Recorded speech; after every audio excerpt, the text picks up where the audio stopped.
So when you need to replace the brake pads from inside and to check, you have to have 5mm Allen key.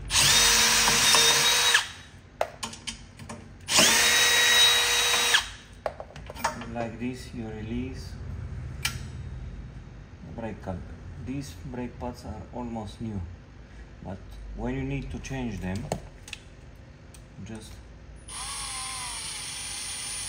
take this one out,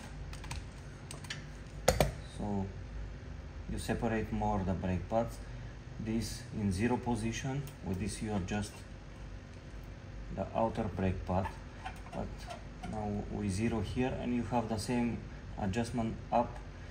It has to be, I will show you later how it has to be. From here you also do the 0 position. This it's adjustment, but you have to push it to screw it all way in. And now when it's already adjusted down the brakes, you have just barely squeeze with new brake pads, and when the brake pads they start wear out a little bit, you can adjust from here or from here down, and respectively you can adjust also from inside. So you have the brake pads always near the brake disc as close as possible without interfering much. Just bare sound, it's no problem. I show you how the wheel is spinning, so it will be freely and you have good. From here you release this bolt, take out this, and as you see, these are the brake pads.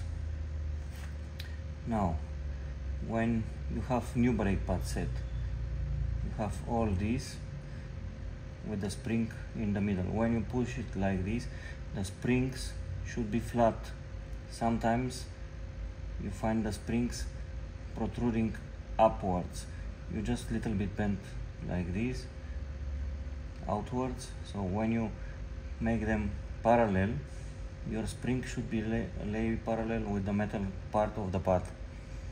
Now I will put here some grease, but very little, because if you don't put it, you see the metal sign here, how the paint it's wear out, and the same side of here. At some point, if you don't put grease here, and when you squeeze the brake, they will lock up, and you have to push little upwards, backwards the bicycle. So you have to apply little bit grease over here.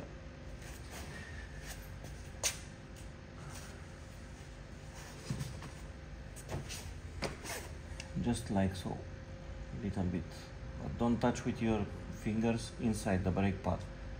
And I apply a little bit here for the bolt, so it avoids squeaking. Don't touch inside. Now you have the brake caliper. If you want to clean this, it's okay. I don't mind it because the rain season is here. It will be clean very soon.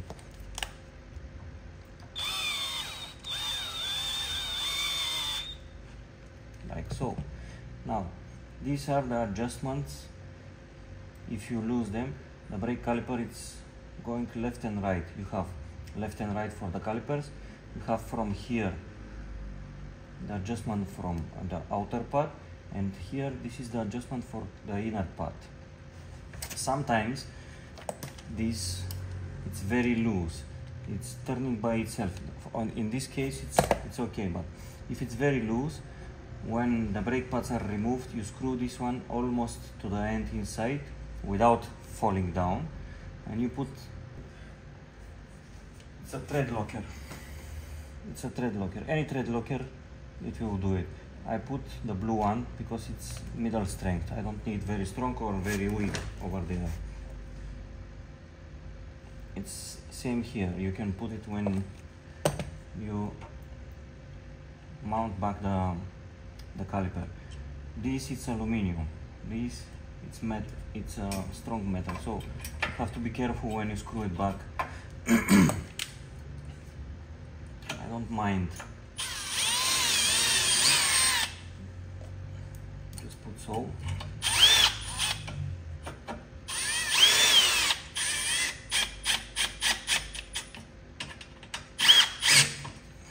I don't mind tighten it a little bit more. Now, if you want to adjust the brake pads, you need 5mm alien key for this. You just release these two adjustments.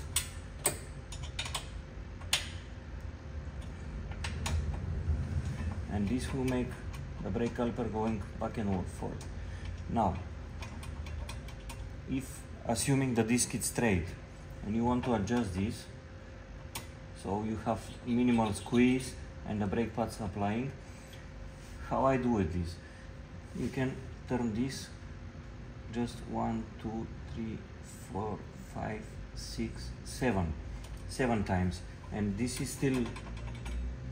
Now we go on the ear inside. I have to go on the other side,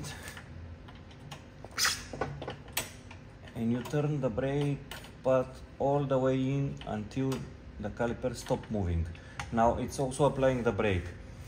You have to tighten now these screws. You tighten just so, little by little, each screw.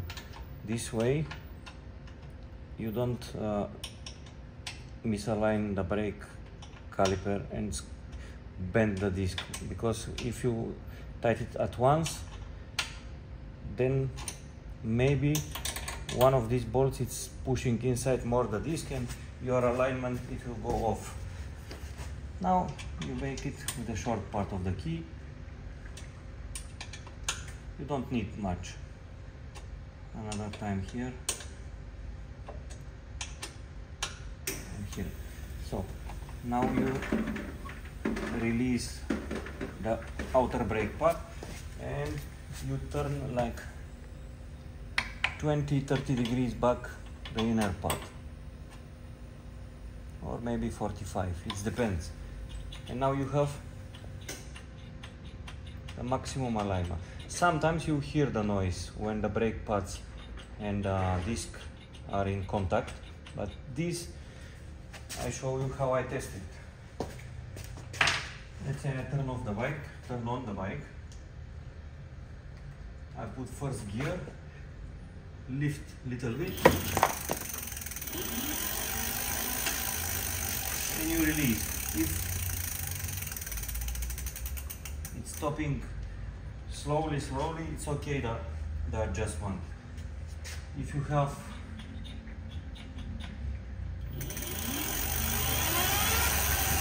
like this, the stopping, it's not aligned properly. Now I'm pressing the brake just to show you, but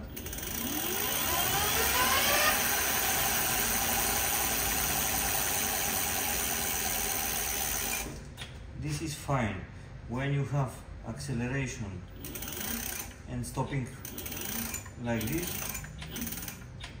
that means you have not adjusted properly the brake pads and you have to redo the adjustment. And you can see where it is the contact point just by releasing a little bit back this brake pad, and you spin the wheel. And if you see the outer pad touching here, you need to move a little bit outwards all this caliper, because our settings here are 0 and we don't have space to move just the brake pad. We have to move the whole caliper. If it's touching just from inside, you just little bit adjust the inner pad to go a little bit inside, and like so you adjust your brake pads. And it's with very minimal. I like very tight the brake pads to be on my wheel. Okay. This is also good adjustment for the brake pads. This is also good. And as you see, I have numbers here, and I have also GPS protection, because I have GPS installed on these bicycles. I have 70 bicycles on rent, and these bicycles, they do a lot of kilometers. This one is just 1 or 2 months old. We have like very little odo on this one. I zero it now because I will give it for new rent. On this one, number 14. Let's see how much is the odo on this one. And these are unbreakable. This one, the trip is 6. Although it's 15, almost 16,000. I have bicycles with 24,000. One of my first bicycles now have 25,000 kilometers. So just to know, these are very strong bicycles. I have them with double battery, charger,